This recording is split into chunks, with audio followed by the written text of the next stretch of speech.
તો દક્ષિણ ગુજરાતની અંદર પણ મેઘરાજાની ધમાકેદાર બેટિંગ, ધોધમાર વરસાદથી વલસાડમાં જળબંબાકારની સ્થિતિ।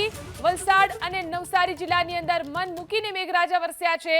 વલસાડ શહેરમાં સવારથી અત્યાર સુધીમાં 4.25 ઇંચ વરસાદ વરસ્યો, તો પારડીમાં 2 ઇંચ, ધરમપુરમાં પણ 2 ઇંચ, કપરાડા અને વાપીમાં પણ 1.25 ઇંચ વરસાદ થયો। ભારે વરસાદને કારણે વલસાડ શહેરના તમામ માર્ગો ઉપર પાણી ભરાવાની શરૂઆત થઈ છે, જેથી વાહન ચાલકો પરેશાન થઈ રહ્યા છે। તો લીલાપુર વિસ્તારમાં બરુડિયાવાડ પાસે 10 થી 12 ઘરો પાણીમાં ગરકાવ થઈ ગયા છે, જેમાંથી 4 જેટલા ઘરોમાં છાપરા સુધી પાણી ભરાઈ ગયા છે, જેના કારણે ઘરવખરીને પણ નુકસાન થયું છે। આ સાથે જ કુંભારવાડ, ટીબી કેન્દ્ર, નાનકવાડા, તળાવ વિસ્તારમાં પણ પાણી ભરાઈ ગયા છે। વલસાડનો આ સ્ટેટ હાઈવે છે। વલસાડથી તમે મુખ્ય 3 રોડથી વલસાડ શહેરમાં આવી શકો, એમાંનો એક મુખ્ય માર્ગ છે।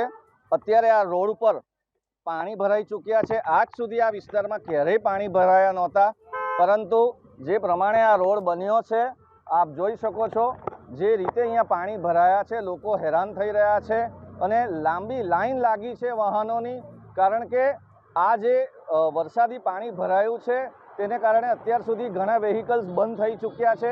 લોકો હિંમતભેર નીકળી રહ્યા છે, રિસ્ક લઈ રહ્યા છે, પરંતુ વચ્ચે ઘણા વેહિકલ્સ અત્યારે પણ બંધ થઈ ગયેલા જોવા મળે છે। ખાસ કરીને 2 વ્હીલર્સની હાલત ખૂબ કફોડી છે। લોકો વધારે રિસ્ક લઈ રહ્યા છે।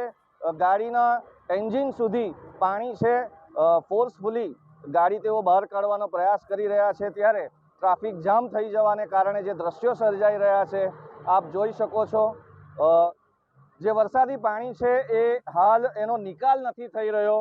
બંને બાજુથી જે પ્રમાણે રોડની આ બનાવટ થઈ છે, જે વરસાદી પાણી છે તે બહાર નીકળવું જોઈએ એ નીકળી નથી શકતું, અને એને કારણે આ પાણી ભરાવાની સમસ્યા જોવા મળી રહી છે। બ્રિજેશ શાહ, એબીપી અસ્મિતા, વલસાડ।